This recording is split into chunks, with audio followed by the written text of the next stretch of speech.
새해를 맞이하였습니다. 여러분들은 새해 그 복이 다른 사람들에게 나눠줄 수 있는 복의 통로요, 복의 유통자요, 복의 채널이요, 복의 그늘이 되시기를 주님의 이름으로 축복드립니다. 오늘부터 이제 청년부와 우리 교사진들이 함께 모여 연합되는 첫 번째 예배를 드리지요. 우리 주일을 한번 살펴보시죠. 주일을 한번 살펴보시고 잘 지내봅시다 합시다. 잘 지내봅시다. 네. 우리 교사진들이 들어오니까 또 젊은이들이 또 더 들어오시면 교사뿐만 아니라 그래서 함께 예배 드리게 되어서 감사합니다. 이 한 해 동안 우리 하나님께 주시는 귀한 은혜가 그래 알았다 너희도 있는 거 알아? 저 위에도 예배를 같이 드리거든요. 아이들, 어린 아이들이 여기 들어오면 좀 이제 어려울까봐 우리 잠옷실에 있는 우리 학부모들 또 교사들 반갑습니다. 성찬식 할 때 내려오지 마세요. 거기 올라갈 거예요. 네, 계시면 저희가 같이 올라갈게요. 네, 우리 서비스는 그냥 굉장하게 2019년 한 해 저희들이 표를 정했습니다. 오늘 읽었던 에베소서 4장 13절 9절을 근거로 해서 앞에 하나님의 아들이라는 말을 좀 뺐고 너무 길어서 믿는 것과 아는 일에 하나 되는 공동체입니다. 한번 같이 할까요? 믿는 것과 아는 일에 하나 되는 공동체. 작년에 우리 표가 말씀과 기도로 거룩해지는 공동체였습니다. 말씀과 기도로 거룩해지는 공동체를 한 단어로 요약한다면 믿는 것입니다. 우리가 말씀과 기도를 해서 하나님을 배웠고 하나님과 만나고 거룩해지는 아브라함이 거룩해졌던 이유는 하나님과 대면하고 하나님 앞에 기도하고 하나님의 말씀을 받아 응답됨으로 그가 점점 거룩해져 갔던 것이죠. 그걸 에베소서 4장 13절의 말씀에 비유하면 믿는 것입니다. 믿는 것은 지적인 인정입니다. 지적인 인정. 그리고 감성적인 동의입니다. 그게 믿는 것입니다. 이 믿는 것을 기초로 해서 우리들은 그 다음 한 단계로 더 나아가야 하는데 그 다음 나오는 것이 아는 것입니다. 아는 것을 우리들은 보통 난리지라고 해서 우리는 그냥 이 지식적인 측면 하는데 성경에서 안다라고 하는 표현은 우리가 아는 것과 너무 다른 것입니다.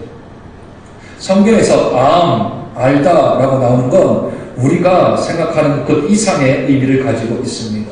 요한복음 17장 3절에는 예수님의 중보자적인 기도가 나오는데 10장 3절에 이런 말씀이 있습니다. 영생은 곧, 잘 들으셔야 합니다. 영생은 곧 유일하신 참 하나님과 그가 보내신 자 예수 그리스도를 뒤에 뭘까요? 아는 것입니다. 다시요. 영생은 곧 유일하신 참 하나님과 그가 보내신 자 예수 그리스도를 아는 것입니다. 누가 말했냐면 예수님이 기도할 때 말씀하신 거예요. 그 영생은 유일하신 하나님과 예수님을 아는 거랍니다. 그 아는 게 뭐냐? 이것을 호세아 6장 3절에서는 또 이렇게 알다라는 말을 써요. 우리가 여호와를 알자. 힘써 여호와를 알자. 그래서 히브리어로 기록되어진 구약 성경에 알다라는 말, 전체 알다라는 말은 아닌데 여호와에 관하여 알다라고 얘기를 하거나 또는 예수 그리스도에 대하여 알다라고 할 때는 구약에서는 이 알다라는 단어를 야다라는 동사에서 그 어근이 시작되었습니다. 그리고 신약에서는 헬라어에서는 기노스코라는 단어로 출발을 했습니다. 이 둘 다 알다라고 하는 것은 경험적인 요소가 이 안에 들어가 있습니다. 예를 하나 들어볼게요. 제가 어느 교회에 헌신예배 강사로 가게 되었습니다. 그 교회에서 저를 헌신예배로 강사로 불렀던 이유는 우리 교회 성도들하고 아는 분들이 있어서 소개를 받았겠지요. 그리고 학력이 어떤지, 설교는 어떻게 하는지, 목회는 어떻게 하는지 들었겠지요. 그래서 제가 어떻게 저를 알고 이렇게 헌신예배 강사로 초청하셨습니까? 그랬더니 저희가 목사님을 좀 알아봤습니다 할 때 알다와 25년 동안 저와 함께 산 저희 아내가 저를 아는 거하고 내가 당신 좀 알지 할 때 사모가 저에 대해서 아는 것과 헌신자를 강사로 초청한 교회에서 저를 아는 것과는 차이가 많이 있겠죠. 그 교회에서는 지적인 감성적인 부분에서 저를 아는 겁니다. 그러나 저희 아내는 경험적이고 실천적이고 삶의 적용적인 부분에서 저를 아는 거죠. 그러니 이 두 가지 알다가 완전 다른 겁니다. 따라서 오늘 여기 믿는 것과 아는 일을 할 때 이 알다라고 하는 단어는 경험적이요, 실천적이요, 적용적인 측면에서 아는 것입니다. 따라서 작년에 우리가 말씀과 기도로 거룩해졌던 것과 우리가 아는 것, 삶 속에서 실천해 나가는 것, 그 두 가지가 함께 하나가 되면, 두 가지가 하나가 되면 온전한 사람을 이룬답니다. 그래서 올해 교우가 작년의 말씀과 기도를 기반으로 해서 한 단계 더 나아가 이 작년에 있었던 그 믿는 것과 올해에 갈 아는 것이 두 가지를 하나로 합치는 것이 올해 우리 교회가 가지고 있는 방향이며 목표이며 비전인 것이지. 이것을 성경이 조금 더 변증을 좀 해줍니다. 요한일서 2장 3절입니다. 우리가 그의 계명을 지키면 이로써 우리가 그를 아는 줄로 알 것이요 그를 아노라 하고 그의 계명을 지키지 아니하는 자는 거짓말하는 자리라. 내가 하나님을 압니다. 내가 예수님을 압니다. 그런데 내가 알다고 하면서, 내가 안다고 말을 하면서 그의 계명을 지키지 않는 것은 그를 모르는 것과 같다. 그러니 그의 계명을 지키지 아니하며 내가 하나님을 안다, 예수님을 안다라고 한다면 그는 거짓말하는 자다. 그렇게 말합니다. 여러분들 잘 아는 성경 구절 한 구절 제가 더 읽어드릴게요. 요한일서 4장 7절로 8절 말씀입니다. 사랑하는 자들아 우리가 서로 사랑하자. 사랑은 하나님께 속한 것이니 사랑하는 자마다 하나님으로부터 나서 하나님을 알고 사랑하지 아니하는 자는 하나님을 알지 못하나니 이는 하나님은 사랑이시니라. 하나님이 누구시라고요? 사랑이시다. 그걸 내가 알아요? 그러면 내가 하나님이 사랑이라시는 것을 알면 내가 하나님을 사랑하고 하나님의 명령하신 이웃을 사랑하는 것으로 내가 안다라는 것을 증명해내는 겁니다. 안다라고 얘기하는 것. 믿는 것은 거기에 조금 포함되어지지는 않지만 알다라고 얘기하는 건 내가 하나님 좀 알지, 하나님은 사랑이시지 라고 아는 것에 대한 증명은 내가 사랑을 실천하는 겁니다. 내가 하나님을 사랑이라고 아는데 내가 사랑을 실천하지 아니하면 그 알미 거짓말하는 것이다. 성경은 말합니다. 따라서 우리 지식적인 인정, 감성적인 동의, 그리고 의지적인 행함이 함께 어우러졌을 때 성경에서는 믿는 것과 아는 일에 하나가 되고 그 사람은 온전한 사람이라 합니다. 그러면 오늘 우리들은 이 본문에 보니 하나님의 아들 예수 그리스도를 믿는 것과 아는 것이라고 하여서 그 한계 범위를 좀 좁혀놓았습니다.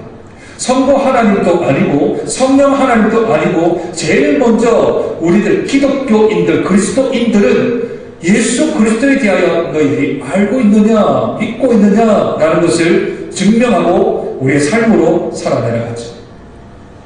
우리들이 믿는 예수 그리스도는 5가지 기둥이라는 것이 있습니다. 5가지 기둥. 기독론의 5대 기둥 혹시 들어봤어요? 5가지 5대 기둥. 첫 번째는 동정녀 탄생입니다. 첫 번째 기둥. 두 번째 기둥은 십자가에서의 죽으심. 세 번째는 3일 만에 부활. 네 번째는 승천하여 통치하심. 5번째는 다시 재림하심.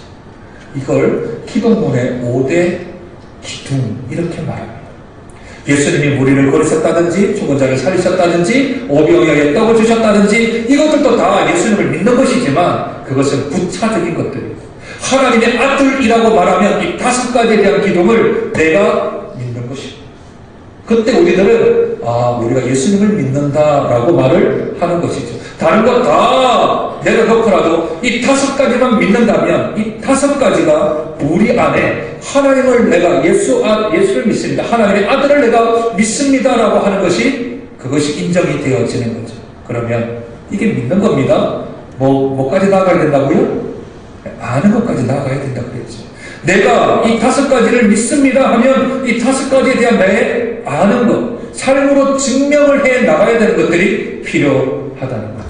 그럼 5가지를 한번 아는 것으로 한번 넘어가 봅시다. 올해 우리들이 기대해야 될 것이며 올해가 우리가 걸어가야 될 그 길입니다. 첫째, 동정녀 탄생. 동정녀 탄생을 하신 목적은 죄 없이 이 땅에 오시기 위함입니다. 남자와 여자의 관계성, 정상적인 관계성 속에서 태어난 모든 사람들은 원죄라는 것을 짓기 때문에 남자를 알지 못하는 여인에게서 태어나셔야 했습니다. 그것은 죄가 없는 거죠. 그러면 우리들은 예수님을 믿습니다. 동정녀 탄생을 믿습니다. 그 믿는 사람은 어떻게 살아야 될까요? 내 삶 속에서 죄를 벗어버리는 노력과 애씀이 있어야 합니다. 내가 예수님은 동정녀 마리아에게 나시고 라고 고백을 했다면, 내가 신앙을 고백하고 내가 그렇게 믿는다면, 그러면 내 삶 속에서 일어나는 삶의 행동의 형식들이 죄를 멀리하려고, 죄를 끊어버리려고, 죄를 없애려고 하는 나의 노력이 있어야 내가 동정녀 마리아에게 나심을 믿습니다라는 고백에 증명이 되는 겁니다. 따라서 우리가 예수를 믿는 것과 아는 일의 첫 번째, 동정녀 탄생에 대한 우리의 삶에 대한 행동 양식이 있어야 합니다. 이 한 해 동안 죄와 싸우고 악과 싸워 나가서 어떻게 하는지 그 뿌리들을 뽑아내어버리고 잘라버리고 없애버리고 수정시켜버려서 죄와 멀어져 버리는 저와 여러분 되시길 축복합니다. 두 번째, 예수 그리스도를 아는 게 뭐라 그랬죠? 믿는 게 뭐라 그랬나요? 십자가에서의 죽으심. 내가 예수 그리스도는 십자가에 죽으신 예수님을 내가 믿습니다 라고 하는 그 믿음이 아는 것으로 내 삶에서 나타날 때는 내가 가지고 있는 십자가. 찬송가 가사에는 이런 표현이 있어요. 내 몫에 패인 십자가 라는 말이 있어요. 내 몫에 패인 십자가. 사람마다 각각 자기 십자가가 있어요. 예수님의 십자가는 저와 여러분 질 수가 없습니다. 어찌 우리가 인류의 죄를 사하는 십자가를 질 수 있단 말이에요. 그건 불가능한 일입니다. 내 몫에 패인 십자가, 나에게 주신 고유한 분깃, 나의 사명, 나의 비전, 그것을 이 한 해 동안 이루어가는데, 그것을 실천해 나간다면 예수님이 십자가이신 하나님의 아들임을 믿습니다라는 내가 아는 것으로 삶으로 증명해 내는 거죠. 따라서 그 길은 좁은 길입니다. 그 길은 고난의 길입니다. 그 길에는 사람이 뺨을 때릴지 모릅니다. 침을 뱉을지 모릅니다. 조롱을 당할지 모릅니다. 네가 하나님의 아들이라고, 네가 하나님의 자녀라고 하는 손가락질을 받을 수도 있습니다. 그러나 내가 예수 그리스도가 십자가에 죽으신 구주 하나님의 아들임을 믿는다면 이제는 그분을 아는 것으로 나아가야 합니다. 내 삶 속에서 내 십자가를 지고 내 길을 이 한 해 동안 묵묵히 걸어가는 것, 그게 믿는 것과 아는 것의 하나가 되어지는 두 번째 단계입니다. 세 번째가 뭐라고요? 3일 후 부활이죠. 부활을 믿습니까?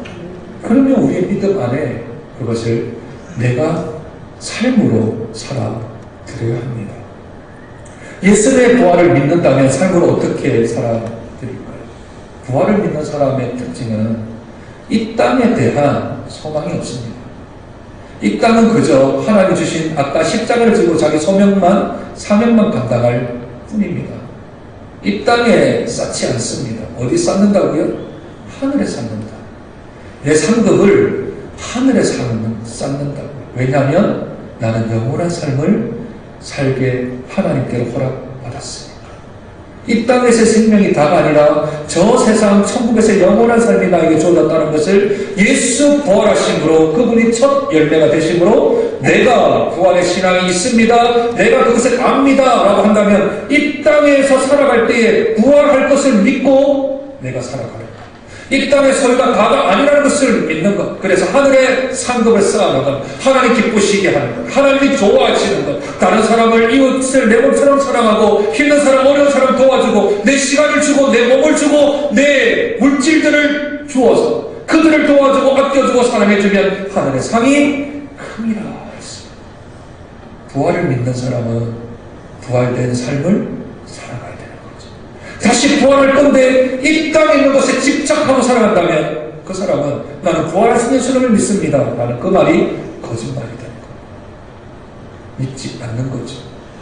아는 게 없는 겁니다. 네 번째, 승천 후 통치입니다. 우리가 사도신경에 지난 고백했듯이 승천하사 하나님 우편에 앉아 계신다는 말입니다.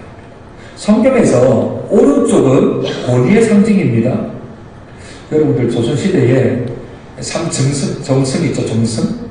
삼정승. 제일 높은 사람이 누구죠? 영의정. 그 다음에요? 좌의정일까, 우의정일까? 우의정입니다. 우의정이 더 높은 자리입니다. 중간에 서서 우측이 높은 자리입니다.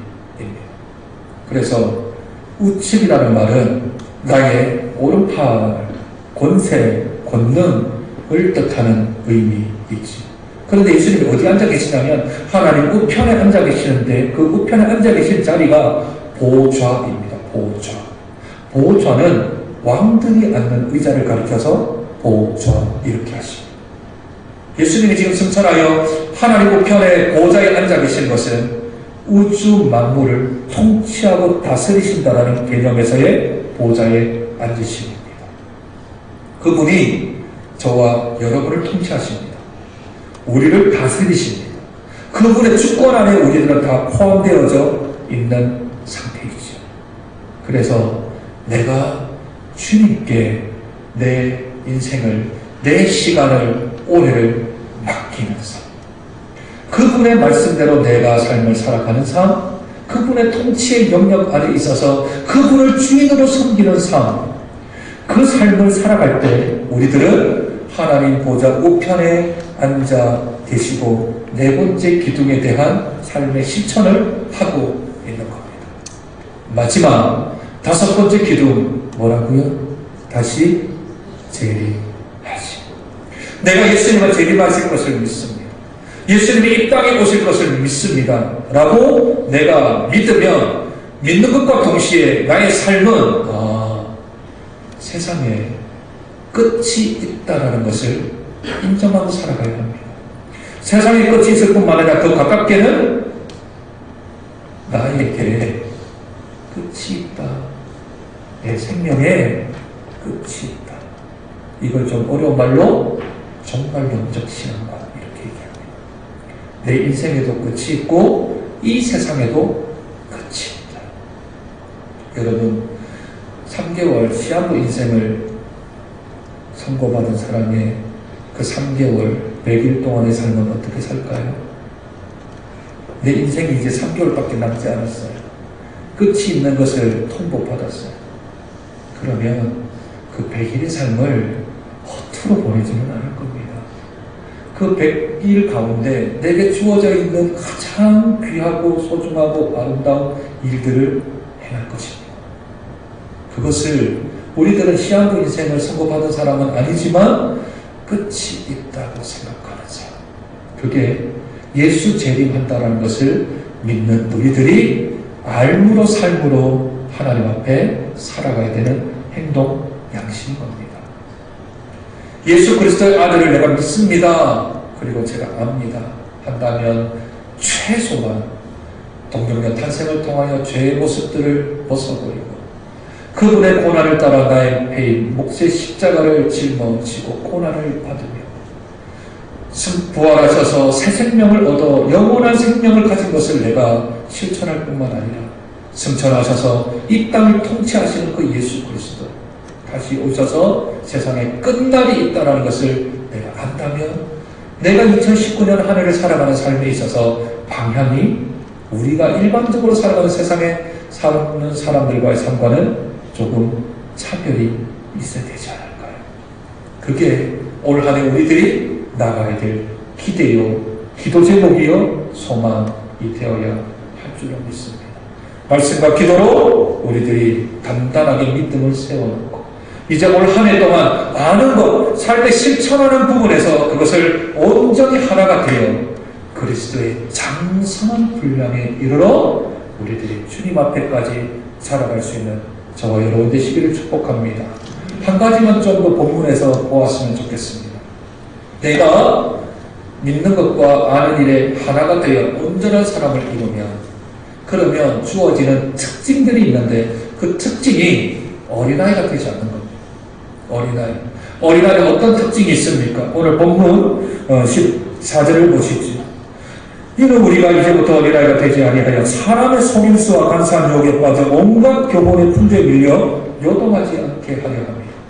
첫째, 아주 간사하고 달콤한 사탕 유혹에 넘어가지 않는다는 것.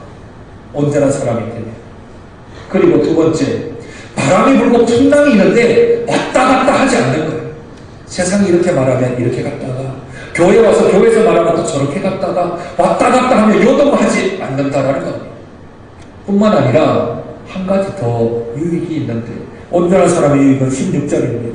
그에게서 온 몸이 각마디를 통하여 도움을 받아. 각마디가 도움을 받는답니다. 여기서 말하는 각마디는 온전한 사람을 이루어진 마디들.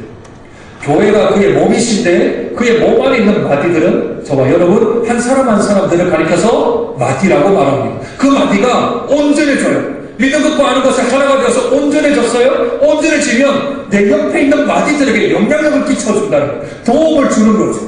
그 연약하고 어려운 그 성도를 도움을 주어서 서로 연결되고 결합되어서 예수 그리스도의 몸으로 세워질 수 있도록 강력하게 만들 수 있다는 겁니다. 나를 통하여 내 옆에 있는 성도, 내 곁에 있는 성도들을 도와줄 수 있게 되었습니다. 어떤 사람이요? 온전한 사람. 일을 하면 이것마다 질질 흘리고 다니는 사람이 있죠. 그런데 그 옆에 온전한 사람이 있으면 그 온전한 사람이 그 사람의 부족을 채워주어서 그리스도의 몸이 반듯하게 사랑 안에서 세워진다 하는 겁니다. 올 한 해 동안 우리 사랑하는 청년부, 또 사랑하는 우리 교사 선생님들, 믿는 것과 하는 일에 하나가 되어서 온전한 사람을 이루어 세상의 간사한 유혹에 속임당하지 않고 풍랑이 일어도 요동치 아니하며 내 옆에 있는 사랑하는 성도들을 도와주며 세워져 나가는 복된 주의 자녀 되시길 주님의 이름으로 축복드립니다. 오늘은 이 마디가 연결되어 서로 결합되기 위하여서 오늘은 성찬 예식을 1년의 첫 해, 첫 주에 드리게 되어집니다. 우리 하나님 말씀 한 구절 제가 읽어드립니다. 고린도전서 11장 23절입니다. 내가 너에게 전한 것은 주께 받은 것이니 곧 주 예수께서 잡히시던 밤에 떡을 가지사 축사하시고 떼어 이르시되 이것은 너희를 위하는 내 몸이니 이것을 행하여 나를 기념하라 하시고 식후에 또한 그와 같이 잔을 가지시고 이르시되 이 잔은 내 피로 세운 새 언약이니 이것을 행하여 마실 때마다 나를 기념하라 하셨으니 너희가 이 떡을 먹으며 이 잔을 마실 때마다 주의 죽으심을 그가 오실 때까지 전하는 것이니라. 아멘. 이 시간 우리가 성찬 예식을 집행합니다. 성찬 예식은 주의 찢으신 몸과 흘리신 피를 기념하는 예식이지요. 우리가 떡을 대할 때 주님의 살이 내 몸 안에 들어올 때 그의 살이 내 몸 안에서 움돋고, 우리가 즙을 마실 때 그분의 피가 내 혈관에 흐르고 내 심장에서 뿜어져 나와 내가 그리스도의 보혈의 사람, 그리스도의 심장을 가진 사람, 그러므로 예수의 생각으로 가득 차 있는 사람으로 되어지겠다, 1년 동안 살겠다고 결심하고 결단하는 시간입니다. 이 시간 성찬식을 하기 전에 자기를 살펴보고 죄를 묻고 마시는 일이 없도록 이 시간 함께 묵상으로 조용히 기도하며 성찬예식을 준비합니다.